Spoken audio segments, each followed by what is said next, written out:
¿Qué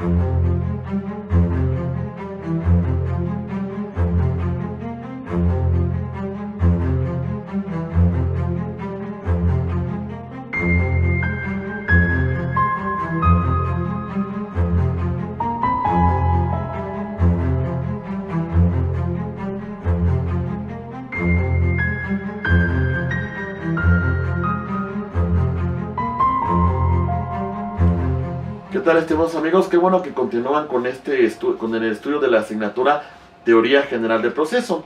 En este video vamos a analizar algunos conceptos que son muy importantes para la Teoría General del Proceso, como son el de jurisdicción y el de competencia. Vamos a distinguir sus principales diferencias. También estudiaremos otro concepto que es importantísimo y que muchas veces se toma a un tema de que son sinónimos, como el proceso y el procedimiento. Hoy encontraremos en qué consiste cada uno de ellos. También analizaremos otro concepto que es muy similar, pero que sin embargo tiene una connotación muy particular: el tema del término, y hablando también así de el plazo.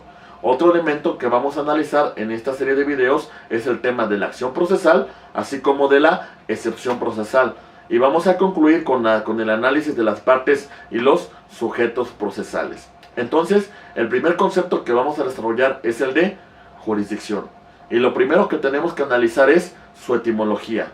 La etimología de jurisdicción viene del vocablo jurisdicto, que está conformado por la palabra jus, que tiene implicación con la norma jurídica, que tiene implicación con el derecho, y la palabra dictio o dicere, que de alguna manera está relacionada con un verbo que es declarar, que significa aplicar, que significa interpretar. Bajo este sentido, jurisdicto lo tenemos que entender como el dictado del derecho, como la declaración, como la manifestación del derecho. Pero ¿a quién se le confiere esta facultad? ¿A quién se le confiere esta potestad? Bajo esta perspectiva, tenemos que entender que la jurisdicción es una atribución soberana que concede el Estado para decidir con fuerza vinculante una controversia. Los elementos que conforman la jurisdicción son los siguientes. En primer lugar, tenemos que hacer mención de la notion. La notion es una potestad de aplicar la ley a un caso en concreto. Implica un tema de subsunción, implica un tema de aplicación material de la norma. También es importante hablar de otro de los elementos que la conforman, que se llama vocatio. Y la vocatio hace una referencia con una aptitud de conocer la pretensión de un determinado sujeto procesal. Implica la cuestión de que ese sujeto procesal puede presentar su controversia ante este órgano jurisdiccional.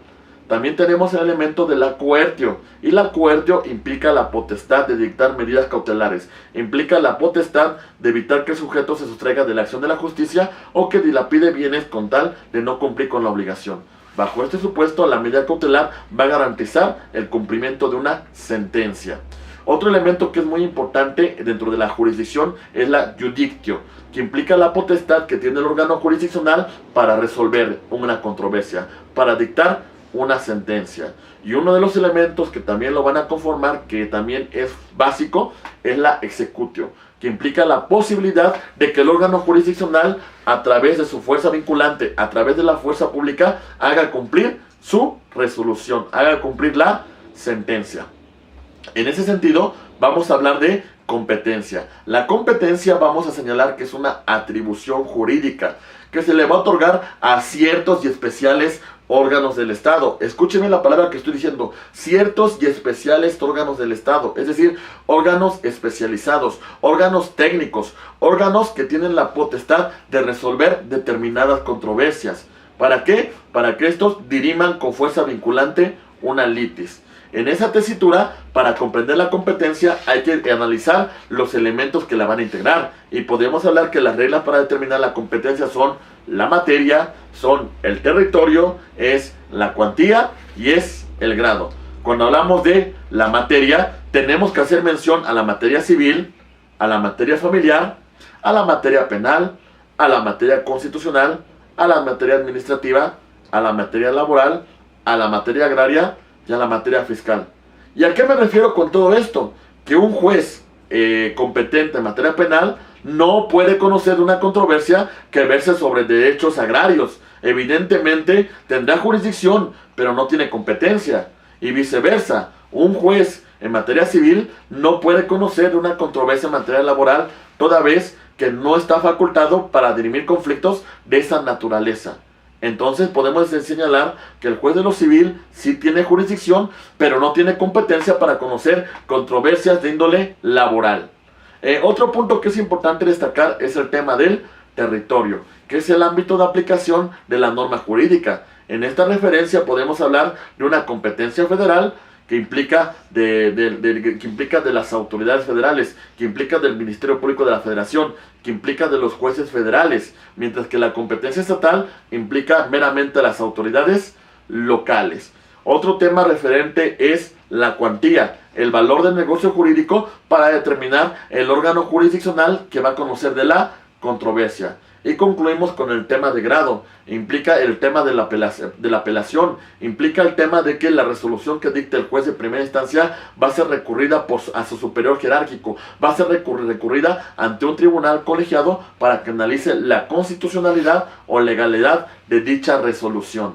Estos son elementos que tenemos que tomar en consideración y de alguna manera encontramos que existe una diferencia muy clara, muy notada entre jurisdicción y competencia, señalando que jurisdicción la tienen todos los jueces, porque es una facultad que otorga el Estado para dirimir una controversia, pero puede ser que el juez no sea competente en razón a materia, en razón a territorio, en razón a cuantía o en razón a grado. Otro de los elementos que tenemos que destacar es el concepto de proceso y su diferencia con el procedimiento. Cuando hablamos de proceso, vamos a hablar de una suma de actos que cumplen una disposición, dirimir un conflicto. Esa suma de actos es un proceso como tal, el todo, mientras que el procedimiento es la suma de actos concatenados, es el orden, es la secuencia. En ese sentido, cada uno de esos pasos vamos a denominar lo que forman parte del procedimiento. Entonces, cuando hablamos del proceso, es el todo, es el género, y el procedimiento es esa serie de pasos, y ambos tienen como finalidad dirimir un conflicto, resolver la controversia. Otro punto muy importante de los conceptos que integran la teoría general del proceso es el tema, son los conceptos de término y plazo.